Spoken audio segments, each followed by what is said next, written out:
எள்ளோட வரலாறு தெரியுமா?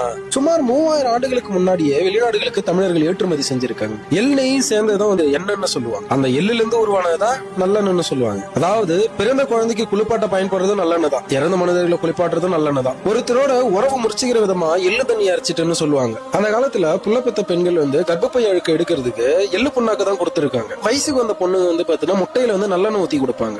அசைவம் வந்து அதிகமா சாப்பிட்டு இருக்கிறவங்களுக்கு வயிறை சுத்தம் பண்றதுக்கும் எள்ளு புண்ணாக்கு தான் கொடுத்திருக்காங்க. அந்த காலத்துல வெயில்ல வெளில போயிட்டு வரவங்க வீட்டுக்கு வந்த உடனே கொஞ்சம் எள்ளு தின்னுட்டு தண்ணி குடிக்கிற வழக்கம் இருந்திருக்கு. இதெல்லாம் தாண்டி அந்த காலத்துல ஓலைச்சுவடிக்கு வந்து எள்ளு புண்ணாக்கு கொடுத்து பண்டமாற்று முறை பண்ணிருக்காங்கன்றது இன்னும் எவ்வளவு பெரிய வியப்பான தகவல் இல்லையா? பல்லாயிரம் ஆண்டுகள் வாய் வழியா கடந்து இன்னைக்கும் பழமொழியா நம்ம கிட்ட பயணிச்சுக்கிட்டு தான் இருக்கு. எள்ளுன்னா எண்ணெயா வருவா, எள்ளுதான் எண்ணெய்க்கு காயுது, எள்ளு புழுக்க எதுக்கு காயுது, ஏழைக்கேத்த எள்ளுருண்ட, இது போல இன்னைக்கு நம்ம கிட்ட கடந்து வந்துகிட்டே தான் இருக்கு. அதை தாண்டி சங்க இலக்கியங்கள்ல பல இடங்கள்ல வந்து எள்ள பத்தின குறிப்பு இருக்கு. இந்த அளவுக்கு தமிழர்கள் தாவரவியலை தன்னுடைய வாழ்வியல்ல பயன்படுத்தி இருக்காங்க போது இதை விட வியப்பானதுன்ட்டு வேற எதுவுமே கிடையாது. ஆனா இன்னைக்கு நல்லெண்ணெய் தாண்டி நம்ம கிட்ட ஒண்ணுமே இல்லை.